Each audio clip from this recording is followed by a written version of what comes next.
புனித லூக்கா எழுதிய தூய நற்செய்தி அதிகாரம் 4 இறைவார்த்தைகள் 38 தொடக்கம் 44. அக்காலத்தில் இயேசு தொழுகை கூடத்தை விட்டு சீமோன் வீட்டிற்கு சென்றார். சீமோனின் மாமியார் கடும் காய்ச்சலால் துன்புற்ற நிலையில் இருந்தார். அவர்கள் அவருக்காக இயேசுவிடம் வேண்டினார்கள். இயேசு அவர் அருகில் நின்று காய்ச்சலை கடிந்து கொள்ள அது அவரை விட்டு நீங்கிற்று. உடனே அவர் எழுந்து அவர்களுக்கு பணிவிடை செய்தார். கதிரவன் மறையும் நேரத்தில் எல்லாரும் தங்களிடையே பற்பல பிணிகளால் நலம் குன்றி இருந்தோரை அவரிடம் கூட்டி வந்தார்கள். அவர் ஒவ்வொருவர் மேலும் தம் கைகளை வைத்து அவர்களை குணமாக்கினார். பேய்களும் நீர் இறைமகன் என்று கத்திக்கொண்டே பலரிடம் இருந்து வெளியேறின. அவர் மெஸ்ஸியா என்று பேய்கள் அறிந்திருந்தபடியால் அவர் அவற்றை அதட்டி பேச விடாமல் தடுத்தார்.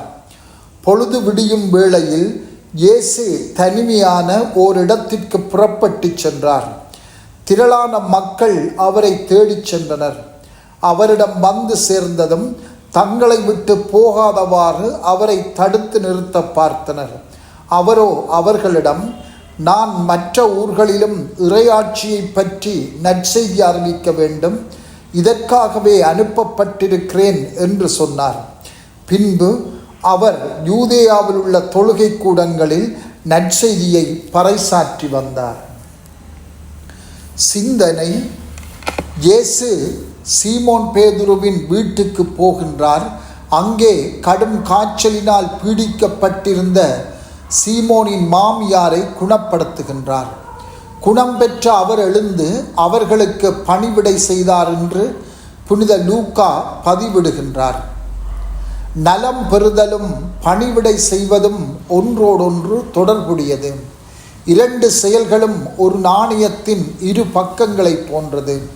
அதாவது, ஆண்டவர் ஒருவருக்கு நலம் அளிக்கிறார் என்றால், அல்லது வேறு வழிகளில் ஒருவருக்கு தம் அருளை வழங்குகின்றார் என்றால், அல்லது ஒரு நன்மையை செய்கின்றார் என்றால் ஏன் செய்கின்றார்? ஆண்டவர் செய்வது அந்த ஒருவருக்குத்தானா? இல்லை, அது அனைவருக்குமானது. ஆண்டவரிடமிருந்து நலம் பெறுகின்றவர் அல்லது அருள் பெறுகின்றவர் அது தனக்கே ஆண்டவர் வழங்கியுள்ளார் என்று ஒருபோதும் நினைக்கக்கூடாது. மாறாக அங்கே உள்ள உண்மை என்னவென்றால், அவருக்கூடாக ஆண்டவர் மற்றவர்களுக்கும் அந்த அருளை வழங்குகின்றார். அந்த அருளை பெற்றவர் பெற்றுக்கொண்டு அமைதியாக இருந்துவிட முடியாது. தான் பெற்றதை மற்றவர்களுக்கு எடுத்துச் சொல்ல வேண்டும். அதை அவர்களோடு பகிர்ந்து கொள்ளவும் வேண்டும். தன் மட்டில் ஆண்டவர் காட்டிய பேரன்புக்கு அவர் சாட்சியம் பகர வேண்டும். இதுவே அவர் ஆண்டவருக்கு செய்யும் நன்றியாக அமைய வேண்டும். இதையே சீமோனின் மாமியார் அங்கு செய்கின்றார். மேலும் இயேசு தம்மிடம் கொண்டு வரப்பட்ட நோயாளிகளை தொட்டு குணமாக்கியதையும் பேய்களை ஓட்டுவதையும் நாம் வாசிக்கின்றோம். நற்செய்தி போதனையிலும் விட இவை வெகுவாக மக்களை கவரக்கூடியவை. இங்கே வருகின்ற மக்களும் இதற்கு விதிவிலக்கானவர்கள் அல்ல. இயேசு அங்கிருந்து புறப்பட ஆயத்தமான போதும் தங்களுடன் தங்கும்படி கேட்பது இதன் காரணமாகவே அமைந்தது எனலாம். ஆயினும் இயேசு தாம் அனுப்பப்பட்டதன் நோக்கத்தை எள்ளளவும் மறக்கவில்லை. தாம் பெற்ற அழைப்புக்கு அவர் பிரமாணிக்கமாகவே இருக்கின்றார். மக்களின் புகழ்ச்சிக்கும் அவர்கள் அடைந்த வியப்புக்கும் இயேசு மயங்கி போய்விடவில்லை. மக்கள் அவருடைய நிகழ்ச்சி நிரலை தீர்மானிக்க அவர் இடம் கொடுக்கவில்லை. இதிலிருந்து இரண்டு விடயங்களை நாம் எமதாக்கிக் கொள்ள வேண்டும். ஒன்று, நற்செய்தி அறிவிப்பே முதன்மையானது, புதுமைகள் அல்ல. புதுமை என்றால் அது ஒருவரின் மனமாற்றமாக இருக்க வேண்டும்.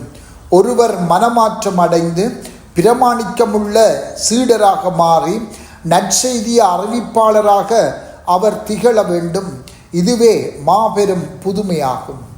இரண்டாவது, ஒவ்வொருவரும் தன்னுடைய நற்செய்தி பணியின் நிகழ்ச்சி நிரலை மற்றவர்கள் தீர்மானிக்க அனுமதிக்கக்கூடாது. நற்செய்தி பணியே மேலானது. அதனை ஒவ்வொருவரும் தத்தமது தளங்களிலே நின்று தொடர்ந்து ஆற்றிக்கொண்டே இருக்க வேண்டும். செபம். ஆண்டவரே, எல்லா சூழலிலும் நாம் நற்செய்தியை அறிவித்து கொண்டிருக்க அருள் தாரும். ஆமென்.